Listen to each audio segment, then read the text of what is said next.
So we just got Nintendo's latest Direct covering off a ton of games set to release throughout the rest of 2024 and into 2025, and it was a pretty decent turnout in my opinion. But for those not wanting to sit through the entire 40 minutes, today I'm bringing you the highlights of the presentation, including all the big announcements. So without further ado, let's kick things off with the smaller announcements. We had a teaser for a new beautiful looking 2D side-scrolling action platformer launching in 2024 called Mio Memories in Orbit, where you play as an android called Mio, and this one had a hand-drawn art style kind of similar to Child of Light, and the gameplay looks similar to something like Hollow Knight, though no word on whether or not it'll be a Metroidvania yet.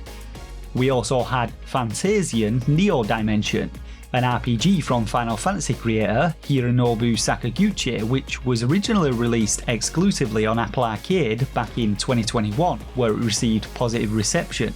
I've never actually heard of it, but it does look pretty interesting, featuring some isometric exploration and turn-based battles, though I have to admit its visuals weren't all that impressive, still having that mobile look to them. Stray was also announced for Holiday 2024, the Annapurna Interactive title, which drew a lot of attention on release, and again, it's not one that I've actually played, but it was apparently pretty decent. And it's an adventure game which has you playing as a stray cat who, after accidentally falling into a walled city populated by machines, robots and mutant bacteria, has to find a way out with the help of a friendly drone companion. Now, there's also a new LEGO game coming based in the world of Horizon, and it looks to be pretty much your standard LEGO affair with a Horizon spin on it, so you can expect to be exploring the world, solving puzzles, fighting LEGO dinosaurs, rebuilding your town and unlocking a ton of Horizon characters and costumes, and if you're into the LEGO games, you'll no doubt enjoy this one. And similarly, but slightly less exciting, we also had Funko Fusion, where the world of Funko is brought to life with over 60 Funko characters, and it appears to be a 3D action platformer with puzzle elements as you fight your way through over 20 levels from iconic movies, TV shows and games. Now, this could be a lot of fun, kind of like a LEGO game, but it also has the potential to be filled with DLC packages to buy, if, like in real life, they keep releasing Funkos for it.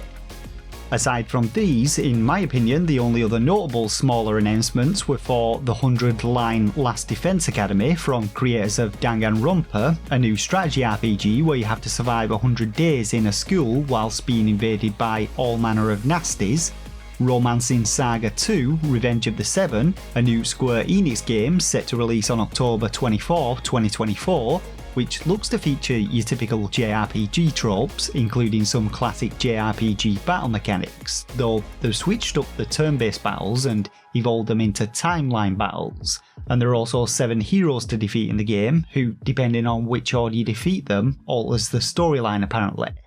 And finally, we had the 2025 timed exclusive Hello Kitty Island Adventures, an open world adventure game set in the Hello Kitty world, with again another teaser trailer, but it looks to be an Animal Crossing style game, and Tales of the Shire, a Holiday 2024 release, which appears to be a kind of exploration farming sim type game set in the Shire, where you can fish, farm, forage and cook.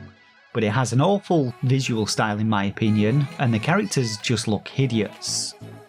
Moving on, we had a bunch of remakes, remasters and re-releases. The first of them being Dragon Quest 1, 2 and 3 HD 2D Remake, releasing on November 14th, 2024. And I've never actually played a Dragon Quest game, but I know of it and I know it has a bit of a cult following, and the visuals feature the same modern day pixel art aesthetic popularised by Square Enix Octopath Traveler, hence the HD 2D being in the title, which is something that they've apparently trademarked. We also had Donkey Kong Country Returns HD coming on January 16, 2025,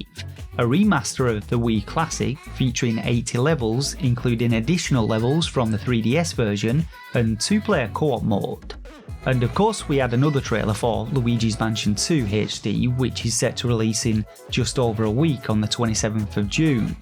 This one is apparently a HD remaster of the Nintendo 3DS game Luigi's Mansion Dark Moon, and sees Luigi collecting shards of the Dark Moon to defeat King Boo and restore peace to the ghosts of Evershade Valley. Once again, you'll be exploring the mansion equipped with your trusty poltergust, a multifunctional Dyson to light up your environment, interact with it and solve puzzles and vacuum up objects, as well as battling ghosts with it, stunning them with the flashlight before hoovering the living ectoplasm out of them. There are also some 4-player online modes in this one though, and I've never actually played Luigi's Mansion game, but it looks like a lot of fun. For the bundles, we had Ace Attorney Investigations collection, containing both the first and second investigation spin-offs, which originally released on Nintendo DS, with some new hand-drawn character visuals, and you can switch between these new visuals and the classic pixel visuals. I played a couple of the original Ace Attorney games and really enjoyed them, but this is set to release on the 6th of September 2024. We also had an announcement for the new Marvel vs Capcom Fighting Collection, releasing this year at some point, and containing 7 Marvel favourites including Marvel Superheroes, X-Men vs Street Fighter and The Punisher. And finally, we had the Nintendo World Championships NES edition, releasing next month. And this one features over 150 challenges inspired by the iconic Nintendo World Championships, including new legend challenges for the real hardcore gamers amongst us, classified information which gives you a leg up providing hints and tips on how to beat challenges, and a survival mode where you race against ghost players around the world. Now when it comes to the big announcements, it was Mario, Metroid and Zelda which took centre stage. First up, we had Mario and Luigi Brothership, announced for November 7th, 2024. A brand new mainstream Mario game with some tasty looking cel-shaded visuals, and very little information was given as it was more of a teaser trailer. But it appeared to show the haphazard brothers embarking on a quest to save the world from something, and it looks to blend some classic platforming with Super Mario RPG battle mechanics, minigames and even Mario Strikers at one point. It looked pretty cool though. There was also Super Mario Party Jamboree,